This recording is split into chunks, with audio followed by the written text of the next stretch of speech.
BGB BSF যখন বর্ডারে flag meeting হচ্ছে তখন বলতেছে যে আমরা 12 ঘন্টা 24 ঘন্টার মধ্যে কাঁটাতারের বেড়াটা উইথড্র করব। কিন্তু অরিজিনালি তারা কাঁটাতারের বেড়া উইথড্র করতেছে না। এটা এটা কমপ্লিটলি একটা মানে সুদূর প্রসারী তাদের একটা বাজে ষড়যন্ত্র। গোটা সারাউন্ডেড দহগ্রাম বর্ডারে তাদের অবজারভেশন টাওয়ার আছে, তাদের চেকপোস্ট আছে। তারা রাতের বেলা আমাদের লোকজনকে গুলি করে মারতেছে, তারপরও কেন কাঁটাতারে বেড়াটা? এইটাই একটা ষড়যন্ত্র, মানে দহগ্রামকে নতুনভাবে সন্ত্রাসী মানে হোপলেস করার একটা পায়তারা চলতেছে। আজকে দহগ্রামে ওরা বলে যে এখানে ক্রাইম হয়, এখানে স্মাগলিং হয়, এখানে টেরর এই দিক দিয়ে যাওয়া আসা করে, বাংলাদেশ থেকে টেরররা আসে এই দিক দিয়ে ভারতে প্রবেশ করে। অথচ দহগ্রামের একটি মাত্র রাস্তা, সেটা হলো 3 বিঘা করিডোর।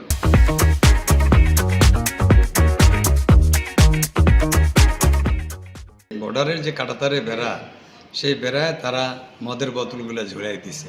এটা হলো লেটেস্ট একটা পলিসি তাদের, এবং তারা বলতেছে যে কাঁটাতারের বেড়ায় যদি কেউ হাত দেয় তাহলে এই বোতলটা শব্দ হবে, এই শব্দতে আমরা টের পাবো। তাহলে তারা তাদের যে বিএসএফরা মানে 100% ডিউটি আছে বর্ডারে, এই বোতলের শব্দের কোনো প্রয়োজন আছে?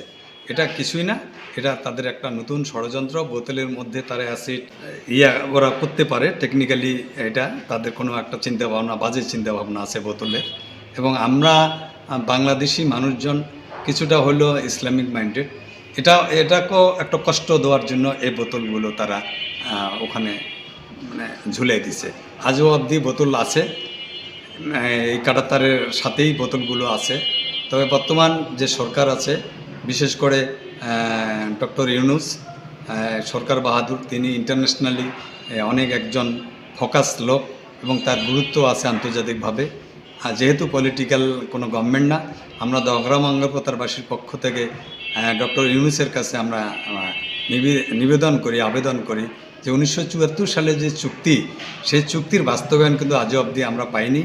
এই 74 চুক্তির যে নথিপত্র আছে পররাষ্ট্র মন্ত্রণালয়ে, এই নথিপত্রগুলো ফাইল আপ করে আন্তর্জাতিক ট্রাইব্যুনালে উঠানো হোক এবং আমাদের দহগ্রাম অঙ্গপ্রত্যাবাসী একটা সুষ্ঠু সমাধান দেখ। আজও অবধি মানে দহগ্রাম সীমান্ত থেকে কাঁটাতারের বেড়া থেকে শুরু করে সারা বাংলাদেশে কাঁটাতারের বেড়া আজ পর্যন্ত তারা উইথড্র করেনি। তারা মুখে বলতেছে, বিজিবি বিএসএফ যখন বর্ডারে ফ্ল্যাগ মিটিং হচ্ছে তখন বলতেছে যে আমরা 12 ঘন্টা 24 ঘন্টার মধ্যে কাঁটাতারের বেড়াটা উইথড্র করব। কিন্তু অরিজিনালি তারা কাঁটাতারের বেড়া উইথড্র করতেছে না।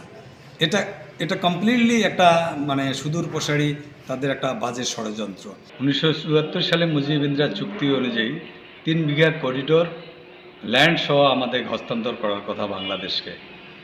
178/85 মিটার এই জায়গাটুকু সম্পূর্ণ বাংলাদেশকে হস্তান্তর করার কথা ছিল, কিন্তু ওরা দক্ষিণ বেরবাড়ি 12 নম্বর থাক তারা নিয়ে নিল।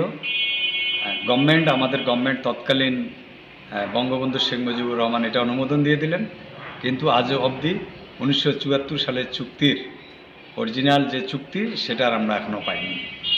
এছাড়াও তারা এখন নতুন করে ষড়যন্ত্র শুরু করেছে, মানে সারাউন্ডেড দহগ্রাম অঙ্গপ্রত্যা কাঁটাতারের বেড়া। এদের জিজ্ঞাসা করলে এরা বলে ভারতীয় বিএসএফ যে এটা ক্যাডেল বেড়া, ক্যাডেল মানে গরু বাছুর যাতে যাওয়া আসা করতে না পারে, ভারত থেকে যাতে গরু পাচার করতে না পারে, এইটা হলো তাদের লজিক। তাদের টার্গেট কিন্তু সুদূর প্রসারী, আর এটা তারা এখন পলিটিক্যাল ফোকাস করতেছে যে আমরা ক্যাডেল বেড়া। কিন্তু আমার প্রশ্ন দহগ্রাম সংগ্রাম কমিটির সেক্রেটারি হিসেবে, যে গোটা সারাউন্ডেড দহগ্রাম বর্ডারে তাদের অবজারভেশন টাওয়ার আছে, তাদের চেকপোস্ট আছে, তারা রাতের বেলা আমাদের লোকজনকে গুলি করে মারতেছে, তারপরও কেন কাঁটাতারে বেড়াটা? এইটাই একটা ষড়যন্ত্র, মানে দহগ্রামকে নতুনভাবে সন্ত্রাসী মানে হোপলেস করার একটা পায়তারা চলতেছে। এটা হলো ভারতের নতুন ষড়যন্ত্র। 3 বিঘা করিডোর আমাদের ইজিরা দেওয়া হয়েছে, যেটা 74 চুক্তিকে সম্পূর্ণ বাইপাস করে আমাদের একটা আর্টিফিশিয়াল 3 বিঘা করিডোর দেওয়া হলো। এখানে বাংলাদেশ গভর্নমেন্ট 1.5 টাকা করে ট্যাক্স দিচ্ছে ইন্ডিয়ান গভর্নমেন্টকে, আমরা পার ইয়ার এই ইজিরার মাধ্যমে, এই ট্যাক্সের মাধ্যমে আমরা যাওয়া আসা করতেছি। আজকে দহগ্রামে ওরা বলে যে এখানে ক্রাইম হয়, এখানে স্মাগলিং হয়, এখানে টেরর এই দিক দিয়ে যাওয়া আসা করে, বাংলাদেশ থেকে টেরররা আসে এই দিক দিয়ে ভারতে প্রবেশ করে। অথচ দহগ্রামের একটি মাত্র রাস্তা, সেটা হলো 3 বিঘা করিডোর। সেখানে 100% ইন্ডিয়ান বর্ডার সিকিউরিটি ফোর্স নিয়োজিত আছে, বাংলাদেশের বিজিপি আছে, ইন্ডিয়ান সিসি ক্যামেরা আছে।